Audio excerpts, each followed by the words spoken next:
അവൾ ആക്ച്വലി ഭയങ്കര സ്റ്റുഡിയോസ് ആണ്. ക്ലാസ് ഫസ്റ്റ് സെക്കൻഡ് അങ്ങനെയാണ് അവളുടെ ഫ്രം ദ ബിഗിനിങ്. പിന്നെ 11th ഗ്രേഡ് കഴിയുമ്പോഴാണ് അവൾ ഇത് പറയുന്നത്.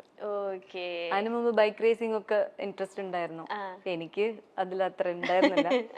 പിന്നെ ഇത് അവള് പറയുമ്പോഴും ഞാൻ വിചാരിച്ചു ശരി കുറച്ചു പോയാൽ അവളുടെ മൈൻഡ് മേ ബി ചേഞ്ച് ആവുമെന്ന് വിചാരിച്ചു. ഒന്ന് മെഡിസിൻ എടുക്കട്ടെ, അങ്ങനെ നമ്മള് വളരെ ഒരു എല്ലാവരും തിങ്ക് ചെയ്യുന്ന അങ്ങനെയാണ് തിങ്ക് ചെയ്യുന്നത്. പക്ഷെ അവള് അങ്ങനെയല്ല, ഭയങ്കര ലോജിക്കൽ പേഴ്സൺ ആണ്. കുറച്ച് entirely she's little different from. ഇപ്പം എന്താ നിങ്ങളുടെ ഇടയിലുള്ള സ്പേസ് എന്ന് വെച്ചിട്ടുണ്ടെങ്കിൽ മോള് അങ്ങ് ഉയരങ്ങളിലാണ് അല്ലേ? അമ്മ ഇവിടെ ഇങ്ങനെ ഷൂട്ടിന്റെ പ്രൊമോഷൻസ്, അപ്പം ഒരുപാട് ടൈം സ്പെൻഡ് ചെയ്ത വ്യക്തികളായിരുന്നു നിങ്ങൾ രണ്ടുപേരും അല്ലെ? ചേച്ചി അങ്ങനെയായിരുന്നു.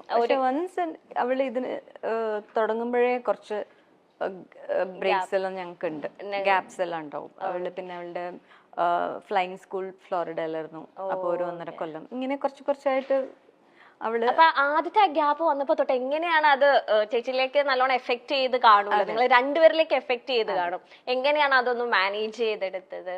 ഫസ്റ്റ് അവള് ഗ്രൗണ്ട് കോഴ്സ് വന്നിട്ട് ബാംഗ്ലൂരിൽ ചെയ്തു.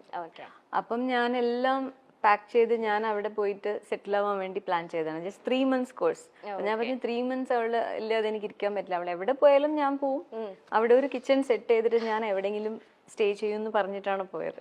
പക്ഷെ അവള് ഭയങ്കര കോൺഫിഡന്റ് ആയിരുന്നു. പിന്നെ അവൾക്ക് സമയമില്ല നമ്മളുടെ കൂടെ സ്പെൻഡ് ചെയ്യാൻ, ഫുൾ ഇരുന്ന് എപ്പോഴും പ്രിപ്പയർ ചെയ്യണം. അപ്പൊ അങ്ങനെ ആകുമ്പോൾ ഒരു 1 month ഞാൻ അവിടെ ഉണ്ടായിരുന്നു. അത് കഴിഞ്ഞിട്ട് എൻ്റെ ഒരു ഫാമിലി ഫ്രണ്ടിനും പിന്നെ എൻ്റെ കസിനും ഉണ്ടായിരുന്നു, അവരുടെ വീട്ടിലായിരുന്നു അവള്. So she manage those 2 months. അപ്പോഴാണ് എന്താ പറയാ, കുട്ടികൾ നമ്മളെ പാരന്റ് ആയിട്ട് വളർക്കുകയാണ്. I raised her as a child and she raised me as a mom.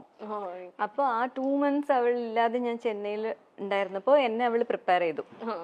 അപ്പൊ എനിക്ക് ഒരു കോൺഫിഡൻസ് വന്നു, ശരി അവള് ഫ്ലൈയിങ് സ്കൂളിൽ എവിടെ പോയാലും she can manage on on. അങ്ങനെയാണ് അവളെ വിട്ടത്. ഇപ്പൊ ചേച്ചിയുടെ ഒരു ആക്ടിംഗ് ഹിസ്റ്ററി എടുത്ത് നോക്കുകയാണെങ്കിൽ എല്ലാ സൂപ്പർ സ്റ്റാർസിന്റെ മിക്ക സൂപ്പർ സ്റ്റാർസിന്റെ ഒപ്പം ചേച്ചി ആക്ട് ചെയ്യും. സംഗീത മാഡം, ഈ ചിന്താവിഷ്ടയ ശ്യാമള എന്ന സിനിമയിലേക്ക് സാക്ഷാൽ മോഹൻലാലാണ് മാഡത്തിനെ സജസ്റ്റ് ചെയ്തത് എന്ന് കേട്ടിട്ടുണ്ടല്ലോ, അത് സത്യമാണോ?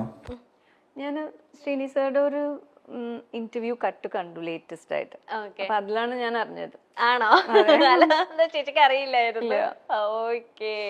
അല്ല, ഫസ്റ്റ് മലയാളത്തിലേക്കുള്ള എൻട്രി ലാലേട്ടന്റെ സിസ്റ്റർ ആയിട്ടായിരുന്നു അല്ലെ? നാടോടി എന്ന മൂവിയിലായിരുന്നു എൻട്രി. ആ സമയത്ത് ലാലേട്ടൻ ഒരുപാട് പിക്ചേഴ്സ് ഒക്കെ ചേച്ചിയുടെ അടുത്ത് തന്നിട്ടുണ്ടായിരുന്നു.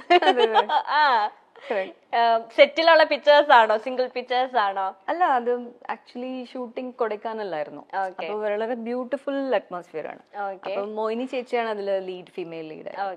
അപ്പൊ ലാൽ സാറിന്റെ ഫോട്ടോഗ്രാഫി ഇൻട്രസ്റ്റ് ഉണ്ടായിരുന്നു തോന്നുന്നു. സോ എല്ലാവരും എടുക്കുകയാണ്. അപ്പൊ എനിക്കും കുറച്ച് എന്റെ കാൻഡിഡ് പിക്ചേഴ്സ് ആണ് കുറച്ച് കിട്ടി. അതിപ്പോഴും സൂക്ഷിച്ചു വെച്ചിട്ടുണ്ട്.